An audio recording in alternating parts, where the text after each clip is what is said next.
Welcome back to our channel. Magluluto tayo ngayon ng chicken sinigang sa bayabas. Yan. Ito po, lagyan natin ng oil muna. Pacific Sunrise vegetable oil po yan. Lagyan natin ng konti. Konti lang po. Maggisa tayo gigisa po natin muna sa tawag nito, onions.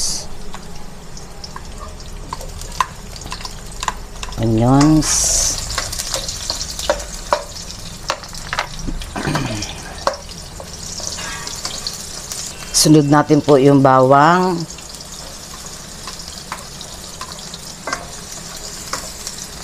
Para-paraan po yan ng pagluto kung paano magluto ng chicken sinigang sa bayabas. Ayan, sunod po natin ang kamatis.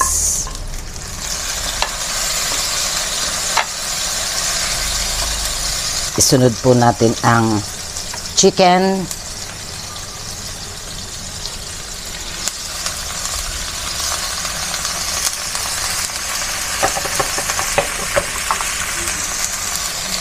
Haluin natin.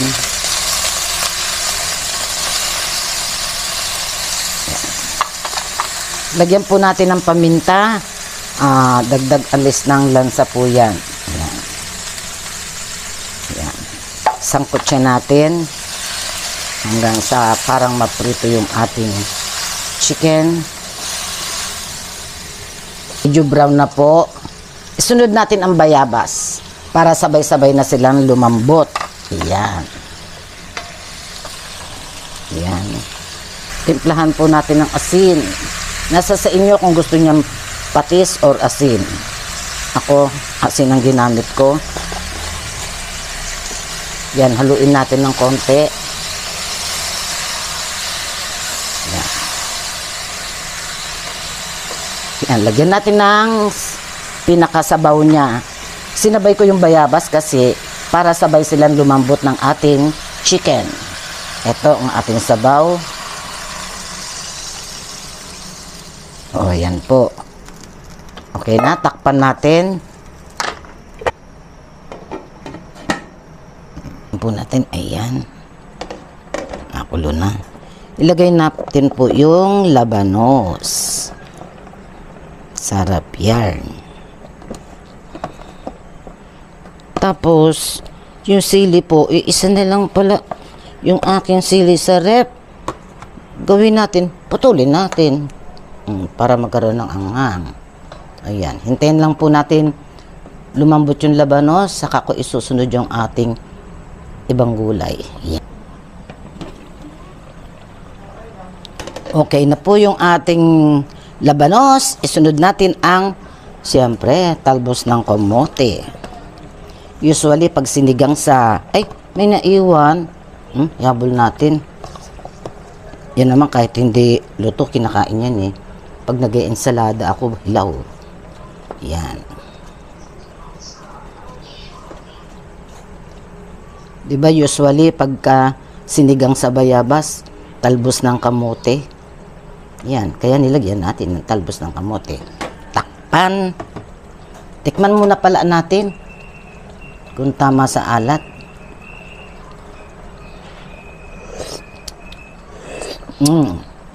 Yan, tama-tama pati yung asin niya.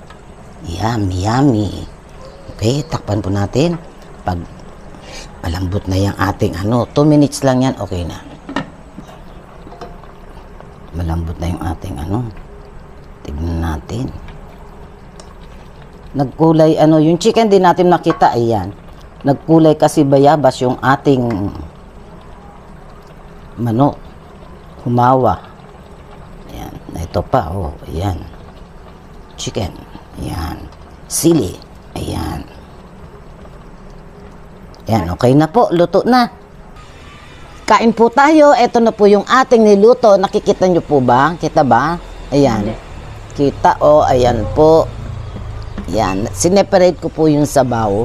Tapos, siya, magkaiba kami ng sausawan.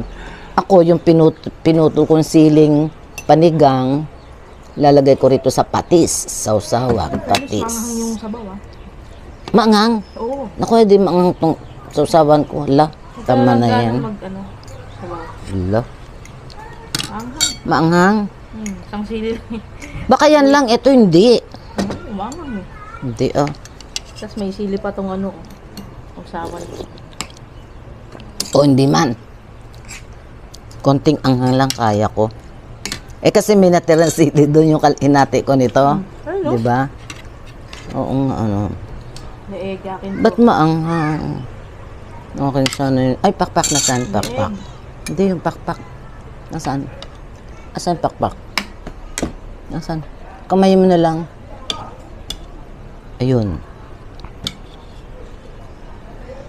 Yan, lagay mo. Kuha ko na. Magpanggap. Eh kasi pag ano may sabaw, nalalaglag yung kanin sa akin. Nagbubulaklak sa daliri ko. Pwede pala to, no? Ay, alam nyo ba guys? Puro first time ang mga nailuluto to. Promise, pag sinabi kong first time ako nagluto ng ganito, first time po talaga yun. Usually, nakapagluto na ako ng ng sinigang sa bayabas na Lagi nakababoy. yung baboy na buto-buto, yan. Tapos sa alimasag, tapos doon sa bulanglang bangos. Yan. Pero manok, never ko pong na-try. Masarap din pala. Ano pag yung mga tayo part? Yung may mga buto mas malalim. Yan, kaya nga pinili ko yung yung pakpak eh. Oh, init. Hmm.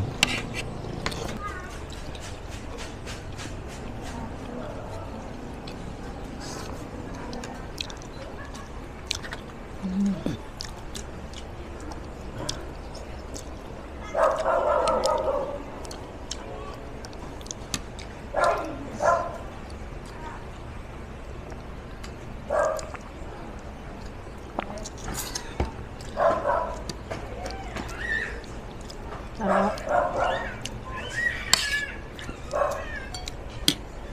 Ambay talaga ni Lilia. Gusto libre. Kinukwento ko kay Chris, guys, yung kung sino man sa inyo nakapanood na kumakain ako sa karinderya, na minsan ako lang, minsan kasama ko si Chris doon sa paborito kong kainan ng karinderya. Kahapon doon ako nag-lunch. Tawag dito, ayaw pa bayad yung kinain ko. Sabi ko, hindi pwede, negosyo yan sabi ko ganun. Bira naman po kayong pumasyal dito Sabagay, totoo, bira na. Ang tagal na namin hindi napapasyal ni Chris doon. Kaya lang ako napasyal dahil doon sa tuta. Tapos, nag-order ko sinigang na baboy kasi parang nasabik ako sa sabaw.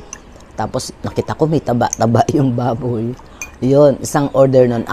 Ang bigay nila 60, isang order. Tapos, tawag nito, kanin, isang RC. Kwento na lang ako. Alam nyo ba kung magkano pinabayad sa akin? Kasi ayaw nga pabayad binigay siya ng 250, 100. Alam nyo ba binalik niya yung 50 sa akin? Talagang mapilit, ini-insist niya talaga. Lumalabas na ang kinain ko, 50 lang. Shout out, Lilia, huwag kang ganyang kabait.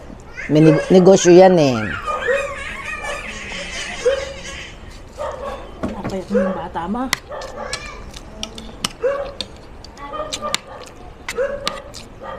Tapos yung ibang kamag-anak niya doon, basta magbabalot na lang kung anong gusto na lang ulam. Dami na hanggang hapunan. Oo. Ganyan talaga, Lilia. Paano kung kikita? Siguro para sa kanya, may pambayad lang siyang kuryente, ganyan, okay na. Kahit di na kumita. Ewan ko doon. Basta natatawid niyang pambayad ng kuryente, tubig. Kapagod niya. Nagluluto siya. Minsan, isa lang kasama niya doon. Nagluluto siya, tapos naghuhugas pa. Sabi ko, hayaan mo, itambak mo muna yung mga hugasin mo, sabi ko.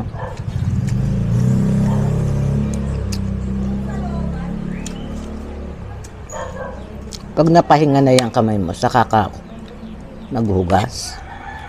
Naglutuan.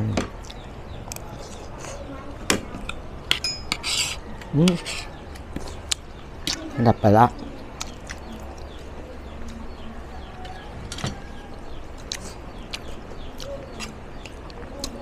Bagay nagugas ako ng kamay. Nagkikrib ka na may sabaw, kaya ka pumunta ron. Mm-mm. Porque 2 araw tayo nag-uulam ng Shanghai. 2 araw ba yun? Hindi ang 3 araw. Binidyo ko pa. Tapos hindi dahil sa tuta. Ganda pa naman tuta, kaso hindi namin agad nakuha. Layas. Tumatawid sa kalye. May dumampot daw yata. Nawala eh. Bata siguro 20. Kaya Toyang pala yun. Sabi ni Toyang, meron dun te, kaya itim naman. Ang pangalan niya, lalaki din. Ang pangalan niya, Negro. Kasi yung nanay, Negra. Sabi ganun. Pinili daw ng anak niya yun. Sayang. Mukha kasi nung nanay, no? Next time na lang. Pandak siyang mahaba. Ano nga gusto ko? Kaya wala na, may nakakulot na. Ang ingay daw, tsaka layas ng layas. Ma-explore ni. Explorer. Anghang. Pwede pala yung itong sigang, yung si bayabas na ganyan, yung parang kagaya sa akin. Ito kasi napakataas eh. Hindi. Ang daming bunga kaso nasa taas. Hindi, yan daw, sabi ni Ate Esther. Ano? Maniba lang pala, may alaga na. Nung unang bunga niya wala. Ang daming kumukuha nga eh.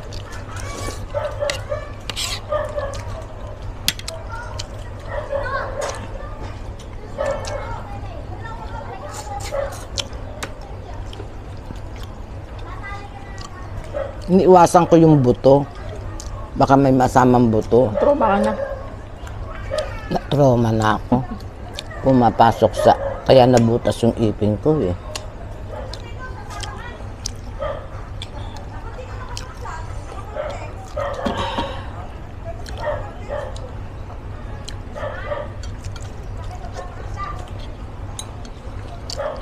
Wala, naubos ko naman. Wala ka ng ulam mamayang gabi. Yan. Wala ka ng ulam mamayang gabi. Meron yung alimango. Ano ba ako? Gabi? Pwede naman kahit anong... Inulam ko nga yung iba ng gabi.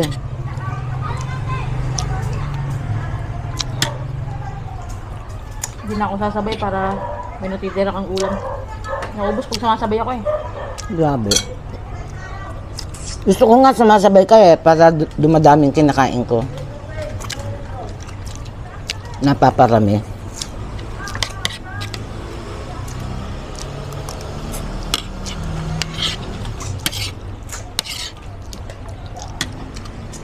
Ang dami pa, oh. Wala na yun. Papapakin mo.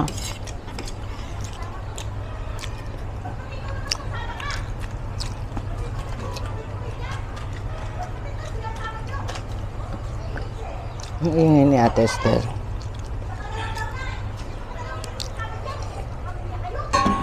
Dito talaga sa atin, sipin mo galit yung tao. Pero normal ba yun siya? Normal lang sa kanila yun. Naalala ko nung unang dating natin, Mickey, dito na culture shock eh. Bakit? Sisigawan kasi yung mga tao.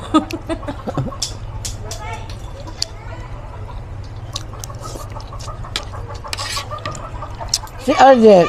Aray ko.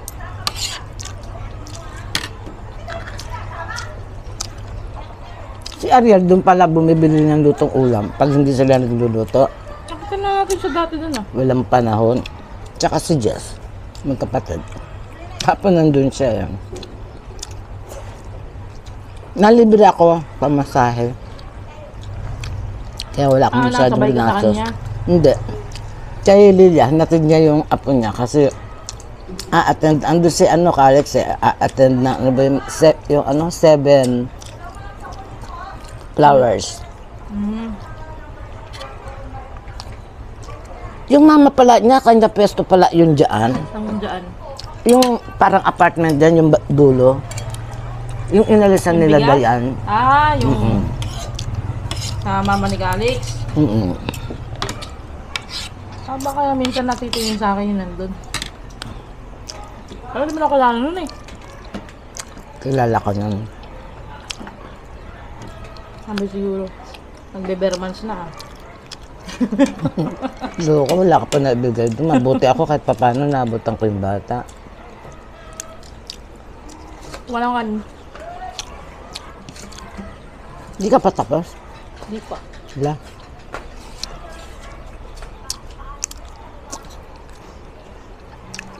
Ubusin yata talaga niya, oh. Ako, yung isang pakpak, hindi ko pa nauubos. Iba na talaga pag tumatanda.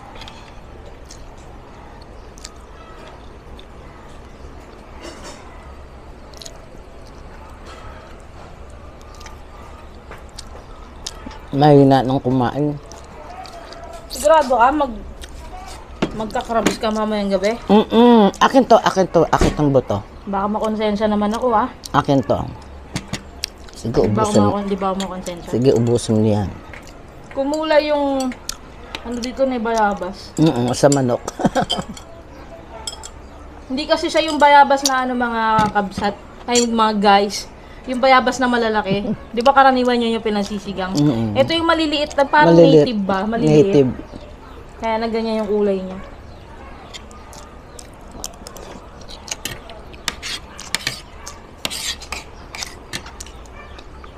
Parami yung sabaw.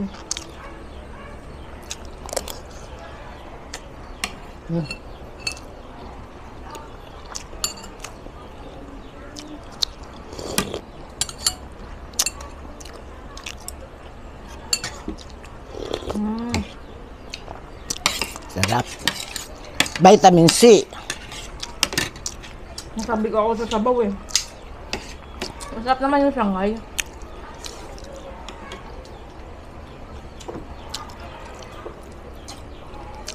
Kala ko dry siya eh. Hindi naman. Nagulang kami nung gabi. Lumpia. Tapos nung umaga Shanghai. Nung tanghali, spring rolls. Tapos nung gabi uli, anong tawag doon? Isa yun, Shanghai din.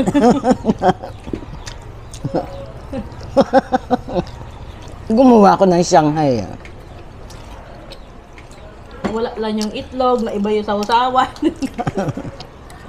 Ang init na yan ah, ulan na naman. Alam ko ba? Kulim din. May bagyo eh.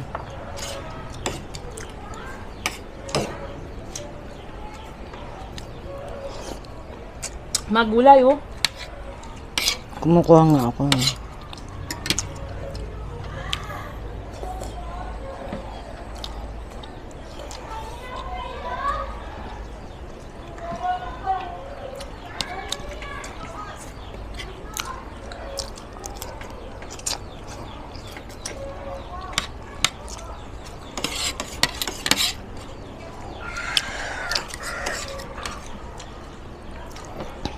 Hindi mo sa malog mo ma? Paulit-ulit. Para ka naka-anli ah. Naka-register lang. Sure ka ha? Ito na. Sige. Kinuha ko na. Kasi nagkikrave ka na may sabaw, tapos kinuha ko lahat. Kahapon. Naubos mo naman. Yung pork hindi. Sabaw na ubos. Tsaka ang gulay. Nilaga pala yun. Nilagang baboy. Ano pa sinigang? Hindi nilaga. Papak ako ng pecha repolyo.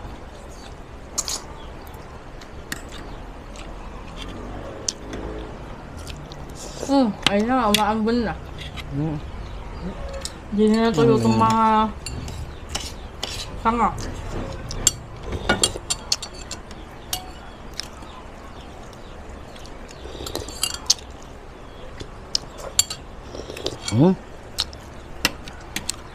Ang asim, no? Pinakamaasim daw yun. Bayabas. Maasim pa yan sa kalamansi eh. Sabi nila, ewan ko kung totoo ha. Ang isang dosenang kalamansi daw, katumbas ng isang bayabas lang.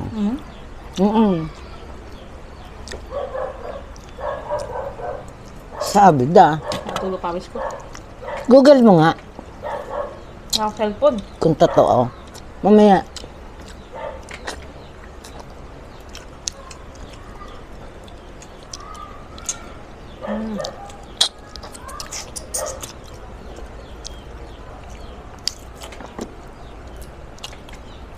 Namimiss ko silang padukalim ah. Nag-order ako ng bulaklak ng sampalok. Yun nga, yung totoong sampalok. Yung gawa sa usbong, tsaka sa, yung usbong ba, yung Hindi, bulaklak. murang dahon. Yung bulaklak naman, masarap yun sa ano eh. Masarap yun sa tilapia. Kahit sa manok. Sampalukan manok. Nag-order ako. Doon sa binilang ko ng ano. Kakamis. Bumili ako ng patola.